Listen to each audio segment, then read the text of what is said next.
Hey everyone, we're here for our next session, which is a fireside chat on DeFi regulations. We have Mark, General Counsel at dydx, and Rebecca, General Counsel at Aave. And I'll let them take it from here. Thanks so much, and thanks for having us.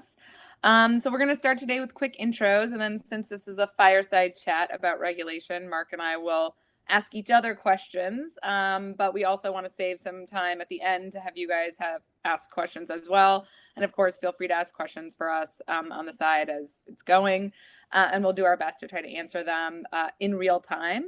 And so my name's Rebecca Rettig. I'm General Counsel of the Aave companies, which is a group of software development companies based in Europe that develops open source blockchain-based software. The company's developed what is known as the Aave protocol, which a lot of you may have heard of. It's an open source, decentralized, non-custodial liquidity protocol that runs on Ethereum and allows users to supply and borrow crypto assets and earn a yield on those assets as well. Prior to joining Aave 7 months ago, I was in private practice. I was a partner at a law firm in the United States, working on blockchain, crypto, and DeFi specific issues. I've been working with clients in the blockchain and crypto space for about 5 years and worked pretty intensely on DeFi for about 2 years before I came to Aave. And now I'm working on DeFi here. And I'm Mark Boron, General Counsel at dydx Trading, which created a series of non-custodial derivative protocols that allow for trading crypto derivatives. Before joining dydx, also about 7 months ago, I was a partner at the same law firm as Rebecca, working on exactly the same type of issues, including a lot of work in the DeFi space. So I think we'll start with the question. There's been a lot of talk about whether DeFi is regulated or whether DeFi should be regulated. So Mark, what do you think? Is this the right question to be asking, or is there another question we should be asking ourselves? No, I think it's a fair question because of how, the mainstream media and everybody likes to report on crypto, right? But the truth is that anyone dealing in this space, totally gets how much regulation there already is, right?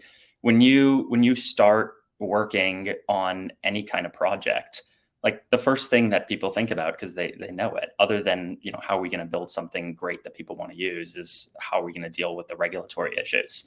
And the complexity is kind of astounding because you're not talking about one regulatory regime. And frankly, you're not even just talking about the US, right? You're talking about things globally. And so you've got a breadth of regulatory regimes pretty much across the globe. So I don't know, Rebecca, maybe it'd be a good idea if you want to walk through some of those regulatory regimes from a US perspective. Sure. So I agree with Mark. I think the question is not whether DeFi should be regulated, but how it is regulated. And I'll get into a little bit of whether today's regulations apply, because they were all written sort of in the early 1900s, when I don't think anyone really could contemplate that people would be able to engage in financial transactions solely with software and not with other humans and without intermediaries. But I think that there is a list of regulations that any project who's going into the DeFi space should make sure they're at least thinking about. And I'll back up for 1 second and just say nothing that Mark and I are saying today is legal advice, and we're not your lawyers, and anything I say today is not necessarily reflective of the beliefs of the Aave companies or just my own opinions and ideas. But what I was going to say is you should definitely go through a list in the US of whether certain regulations apply. So you should look at all the securities laws, so the Securities Act, the Exchange Act, the Investment Company Act, the Investment Advisors Act. There's another one that I'm missing, but you should look at the Commodity Exchange Act and all commodity laws. You should look at FinCEN regulations. You should look at OFAC regulations. And I'll go through what all these mean in a second, but I just want to list them out at first. You should make sure you're in line with consumer protection laws. And you should also look at any state-specific laws. So if you're in New York or touching users in New York, you need to look at the BIT license. You should look at money transmission laws as well. And if you are, it goes to the FinCEN part of it. And then you should look at whether you would be subject to any bespoke laws depending on what the project that you're working on or what the protocol that you're working on is going to do. So if it's an insurance protocol, would the protocol be subject to insurance laws and things like that? I think the other thing that you have to think about is, well, a couple things. So the other thing you have to think about is how these laws were written in the first place to determine whether they may apply to you. And a lot of them were written with the word person in them because they contemplated that there would be intermediaries in transactions. And person in the securities laws and the commodities laws means a natural person, or it means a corporation, some sort of corporate entity that is acting through people. And the reason that they were written this way is with consumer protection in mind, because humans as intermediaries could use their subjectivity to make decisions that would affect the users. And so there needed to be uniformity in transactions. And so the question is, are you an intermediary, or is the software interacting or acting in the way that the regulations have actually been written to address? So you have to step back before you decide whether the regulations apply to you and decide, how are we going to work this? Are we decentralized? And I'll have you talk about this spectrum of decentralization, Mark, and whether it applies here or applies with respect to the regulations and the like. And so before you get into, under the securities laws, am I issuing something that's a security? Am I acting as an exchange? Am I a money market fund? Am I a mutual fund? Am I an investment advisor? Under the commodities laws, you need to act whether you're operating a spot market or whether you're a futures commission merchant. And the list continues on, but you need to go through it. But before you do that, you need to ask yourself, are we subject to these laws? And what does it mean to be decentralized? So what do you think about, how that works, Mark? Yeah. I think the important thing, right, is like we talk about DeFi as if it's like one monolithic thing, but it's not, right? Like DeFi, really, there's like a spectrum of decentralization in DeFi. And, it's very rare that you see a project launch and that is completely decentralized on day one. It exists, right? If you take something like Uniswap, it exists. And why is that? And it's because it's a very very simple protocol, at least V1 and V2 especially. But even V3 was launched that way. And so given that simplicity, it makes it a lot more possible and the risks are a lot lower. But then when you get into more complex protocols, you start having certain parameters that need to change, right? And the question is, what's the responsible thing to do? Issue deploy a contract or a set of contracts, and then basically just hand it off or burn keys so you can't change any kind of functionality in there or any kind of parameters, which could end up creating some meaningful issues down the road, especially if there's any kind of bug or anything that needs to be dealt with. And so what you end up seeing is projects that fit on this spectrum of decentralization. From sometimes you see things that are probably, frankly, pretty egregious, right? Like an admin key that can control everything, including taking users' funds from them, right? Like there's probably some that are that bad, right? And then you got the other spectrum where you can't do anything. And it's somewhere within a range. And so when you're talking about like the laws that apply, you need to think about like what you're doing and where you fit within that range, right? Like the more levels of centralization that there are, the higher likelihood that you have laws that apply to you, just like they would to traditional finance. The question, though, becomes once you are completely decentralized or almost completely decentralized, or you're decentralized but with a admin key that is controlled by a broad group of token holders, how do the laws apply at that time, right? And I think that's where everyone struggles, right, with clarity. I don't think people struggle with this idea that like if you hold an admin key that lets you do anything that you could do in TradFi with respect to the protocol, that you should be subject to the same regulations. Really, it comes down to, once you start kind of pushing it further on the DeFi spectrum. And then I guess what you start getting into is really a more interesting question, which is what should the laws look like, rather than like what are they? So Rebecca, I'd love to get your thoughts on, what you think in terms of like what regulators or more importantly, Congress should be looking at when, putting together these laws? Like, how should they be thinking about it? That is, I think that's the challenge of the day, and something that DeFi is really grappling with now, because I think policymakers, especially after the infrastructure bill brought crypto into it, are really starting to think about DeFi and what it means more and more. I do think there are a few principles that need to be guiding them. I think writing software alone itself should be and is protected by the First Amendment. I think it's protected speech. So there needs to be a thought about what role does writing code mean here, and making sure that there are just limited liability or protections, that those protections are in place. But then I think another few things that people need to think about as well, which is, what does it mean to deploy code into the wild? Is that different than writing code? And I think that there are a couple other things that need to be taken into account too. This goes back a little bit to Commissioner Peirce's safe harbor, but I don't think that complete decentralization from day one is either feasible, nor do I think it is advisable from a consumer protection perspective, because I think that the coders who built the software, and maybe exploit it and maybe not, but may have the best ability to ensure that the protocol is acting and interacting with the greater ecosystem and environment correctly out of the gate, no matter how many security audits it's been through and the like. And so ensuring that for the first month or 6 weeks, whatever you decide with your legal team is the best idea out of the gate, there should be some protection for software developers or whoever is protecting or controlling the protocol right when it goes out into the wild, from a consumer protection standpoint. And I think there also needs to be a recognition by policymakers of two things. One, that there are extraordinary benefits in DeFi that bring things to the table that traditional finance never can, including the potential for great access to capital and financial autonomy for historically disenfranchised groups and countries and things like that.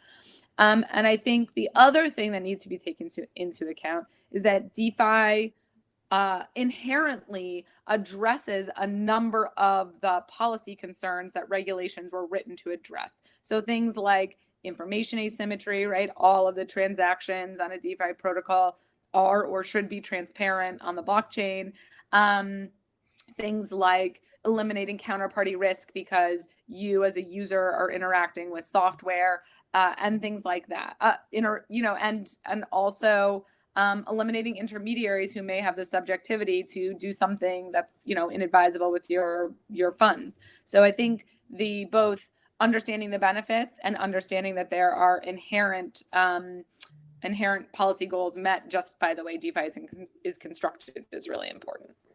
The one thing I'd like add to that is that just because you launch in a way that is restricted in some way, right? So some kind of guarded launch, let's say like a cap on how much funds can be put into a new protocol.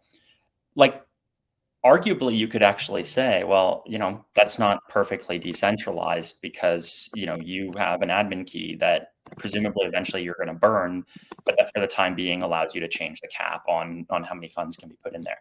But I think that's why it's important to look at these bit by bit, right? Because that right there doesn't actually create risk for users, right? Not the kind of risks that you're worried about from a regulatory perspective, right? It's just, frankly, it's responsible, and arguably everyone should do that. But leaving that aside, the fact that you have that admin key and you're limiting the amount of funds that can be put in the protocol, it doesn't create the kind of TradFi risks that policy is intended to create.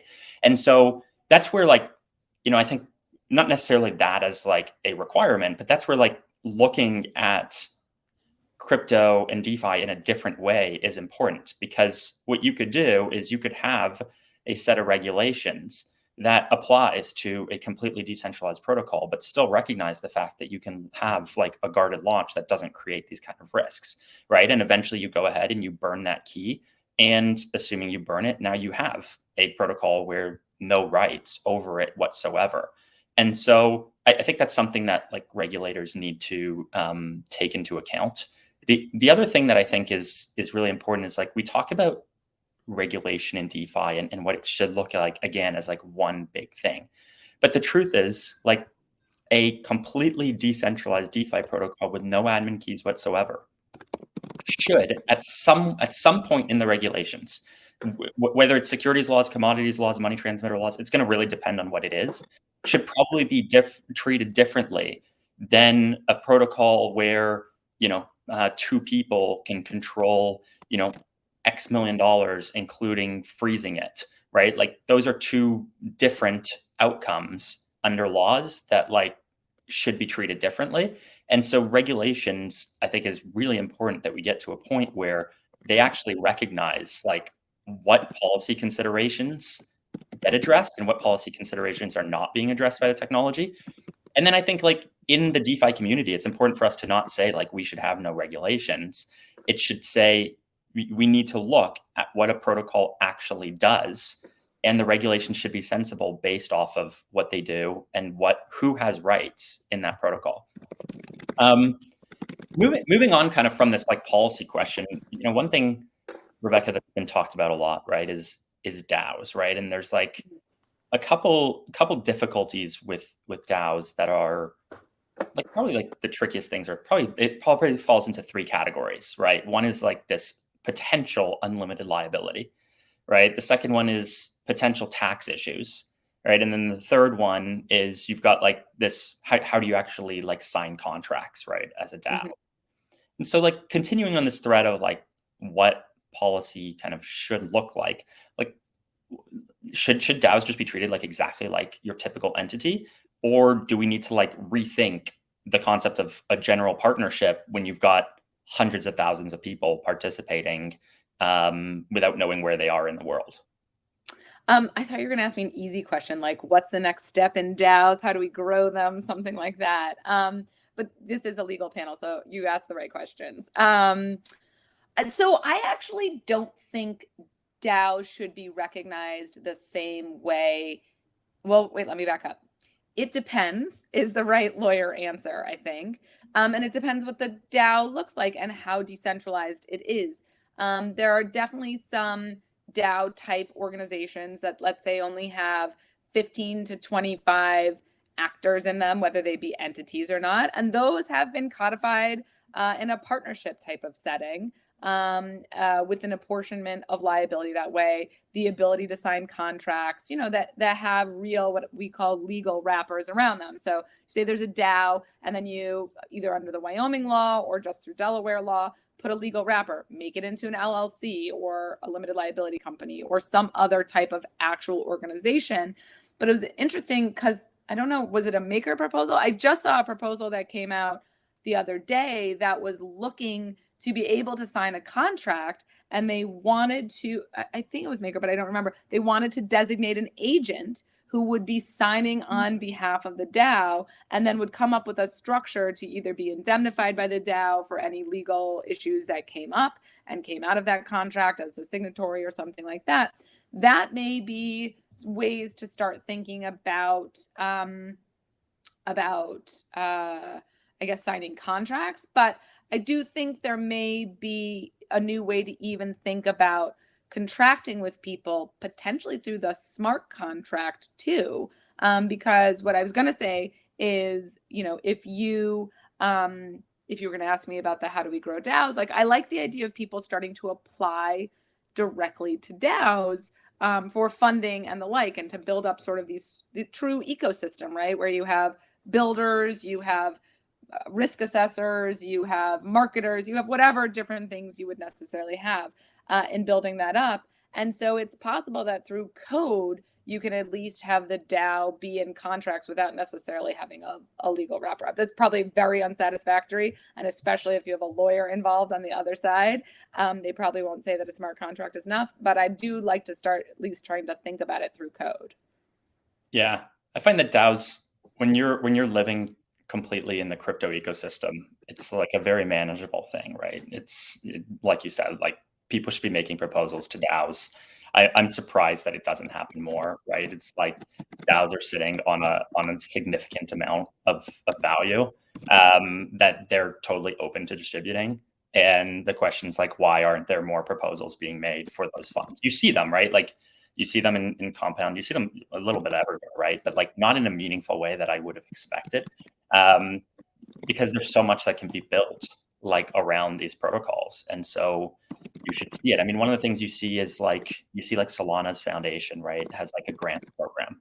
And I think it's actually a pretty active grants program, which is similar to like Uni. Uni's got a very active grants program, right? But then the question is like, why aren't there more active grants programs like that? And maybe it's because Uni actually has a committee that focuses on that.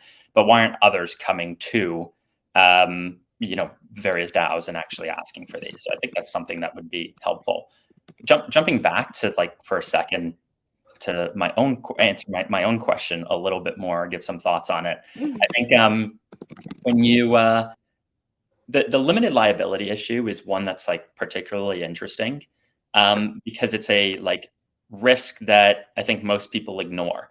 And the reason most people ignore it is because when you look at what happens when there's unlimited liability, parties go after those who can be identified and those who have like the deepest pockets, right? And so who is that in crypto, right? And it's most likely VCs most of the time. And in protocols that don't really have identifiable VCs, it's probably market makers who are probably pretty identifiable. And so there's always like somebody there with deep pockets. And so for now, like this issue's been somewhat ignored because nothing like major has happened. But I think it's just like a matter of time until one of these deep pockets is sued for some reason. And what you're going to see is like an increased focus on like, how do we limit this liability in the future? And so, I expect to see like Wyoming tried doing this with their DAO law. I think honestly, the intention there is like really good. I don't think the execution is horrible. I just don't think it's like perfect. I think there's better ways to approach it. And so I think we're going to see whether it's other states or something at the federal level, although it's a little touchy because, entities are kind of state law issues. I think we're going to see something where you kind of attempt to limit liability when there are thousands of people interacting with each other, which is very different from the concept of a general partnership, which typically is defined as like two or more persons coming together in a business for profit, right? And it's like, and usually it is like two or a few more people. It's not thousands of people. And so that's something that I think like definitely needs to be figured out. I think the other interesting thing is how DAOs actually like interact with the real world. I think it was Maker Rebecca. Do they interact with the real world? Well, so that's like the interesting thing, right? It's like I've definitely seen DAOs where one person says, "I'll sign this agreement." Yeah. Right. And that probably is not an ideal structure because basically what that looks like is like very much what a general partnership would do. They'd have like one partner who just signs and they bind everybody, which is effectively what's happening in that structure. So the question is like, what's better? And I think until we get like this entity structure figured out, everyone's kind of like struggling to figure out how to handle that best. I think one of the things we've seen in maker forms, I think it's a few times that we've seen it now, right, is this concept of like an agent that is essentially nominated by the DAO to act as just a separate agent, right? But is not like an actual partner to the extent there was a partner in the DAO. And so that's something that I think kind of we definitely need to figure out. I think that's right. I think it will evolve. And as I said, I think software may be the answer at least in some way, because if you actually think about the evolution of contracts, and I'm not trying to, get rid of work for our fellow lawyers, but like, do you need a 17-page contract all the time? Do you need the 8 million things at the back called like severability, waiver, this, that, the other? Or can you code? That's not true for like normal TradFi or peer-to-peer contracts or things like that. But when a developer makes an application to a DAO to be able to build a project on top of a protocol, do you need 8 million different things, or can you just get the money and then, the developer will build the project? And then if the developer doesn't build that project, then the DAO can potentially, take action, or there can be something written into the code. You know what I mean? Like maybe at least for those kinds of contracts, we can start moving towards software. Yeah. Or it's just thinking about it practically, right? The way that companies do, which is, when you have a $5,000 contract, right? Something that you need to do, you don't spend like 5 hours negotiating an agreement, right? It's kind of like you put something together and you make sure that at a high level you're protected, and then you're good to go. And the truth is, if somebody doesn't do something that costs $5,000, like, what are you going to do about it, right? Are you going to go sue them for $5,000? Like, mostly unlikely, right? And I think the same concept is true for DAOs. Like, I think there's a certain amount where, like, under $1 of value, it really doesn't make sense for the DAO to spend much time on that beyond actually just trying to get something executed. And most of the time, like, done. Most of the time that thing's going to get done the way everybody wanted it to get done. And once in a while, you're going to have somebody who's going to, run off and do something that they weren't supposed to, or not do what they said they were going to do with the funds. And, I think it's pretty easy to avoid that, right? Like, as a DAO, you look and you say, do I actually know who this person is? And do they have a reputation in the community, right? And this kind of gets into the whole idea of, like, how can you create, like, reputational systems, right, that can be used in DeFi? But leaving that aside, until that happens, right, you can rely on people's reputation. Now, if you're going to hand out, like, $1 million, grants, I think that's where you start getting more of these issues. Yeah, but the contract, the code can be set up so that it gets meted out over time. Sure. You don't have to give somebody $1 million up front. You say here, and then they have to do something, some check with the code or something like that, and then the next one comes out. So, I mean, I just think there's a lot to be done there from an opportunity perspective. Okay, we have 6 minutes left. There are a couple questions, at least in the chat, that we can, I think, go to. I'll work from the bottom up. But one is, what is the best law school for crypto law? I think that's tough. I think you need to look to see who's doing, crypto legal classes at all, because some are and some aren't. Penn Law has things both from the legal side, and then I think you can also take crypto classes at the business school, which I know they have. So that'll be a good crossover potentially. I know Fordham has a crypto class every semester, and then NYU also has a crypto class taught by Drew Hinkes, who's a lawyer who's been thinking about crypto for a long time. So I think those may be good places. You have others that you think are doing a lot. Does Wyoming have a law school? Yeah, probably, but yeah, I don't know. I mean, my view is just there's too many considerations for law schools to really, like, respond to that for crypto specifically, right? It's like there's too much to consider. Well, and crypto law is evolving so much and all the time. Like, you could take one class, but to your point, like, there's so much else to do in law school. And look, the other thing I'll say is learning fundamental legal principles, like Mark is talking about, partnership law, how to enter into contracts, things like that are the fundamental of those you need generally to be able to even do crypto law, because we are thinking of a new legal and regulatory regime, and there are lots of different changes, but you still need to know fundamental legal principles to even be able to advance those kinds of concepts forward from a technological perspective. Yeah. Next question, right, is, has DeFi become too big to fail? And with all the institutional dollars flooding in, would over-regulation by governments now result in an economic setback? My view is DeFi is tiny, right? Like, DeFi is extremely small in like, just the grand scheme of things. I don't view it as important in any way. I mean, part of it depends on how you define DeFi, right? If you start defining, stable coins like Tether as DeFi, well, then you start getting into, I think, bigger dollar amounts. But even then, we're talking about, like, on something that's distributed globally, right? You're not talking about, like, risk to one specific country. You're actually talking about risk globally. It's to me, it's just extremely small. I think government regulation does have, like, a meaningful, could meaningfully impact certain people, right? Like, just look at the Ripple litigation, right? Like, look at the price of XRP when the SEC filed that litigation, right? And I don't know what it's at now, but it definitely had a meaningful impact at the time that probably harmed a lot of Americans. And I think regulation in an aggressive, unanticipated way, or even in an anticipated way, but that is kind of more aggressive. Yeah, sure, it could have, I think, a meaningful impact on Americans, but definitely not in, like, the too big to fail category. And Rebecca, you have any additional thoughts on that? No, I think you covered a lot of it. I mean, look, in the terms of the too big to fail too, I also want to say, like, no matter what, these it depends. If there's improper regulation, especially for certain types of assets that are sort of key or flowing through DeFi, that is problematic. But, these protocols are going to keep going no matter what happens. Very hard to shut down something that's immutable. So the question is just like, what will happen, but not will it fail, I think. Okay, next one up, and we have 2 minutes left, but can you clarify why it's called DeFi when you have teams that can make polls and even can shut down the project? So on the shut down the project, I think it goes back to what we were talking about, that there is a spectrum of decentralization. So you're not necessarily fully decentralized out of the gate. You may have a long-term decentralization plan. And so it's called DeFi because you're moving there.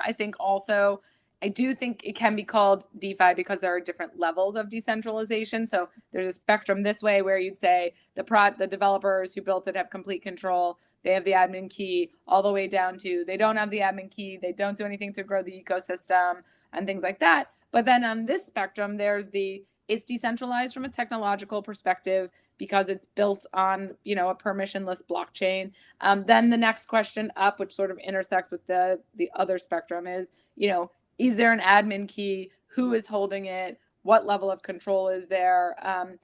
And who is controlling the protocol? And then the next level up is who is promoting the ecosystem around the protocol, and is that a decentralized too?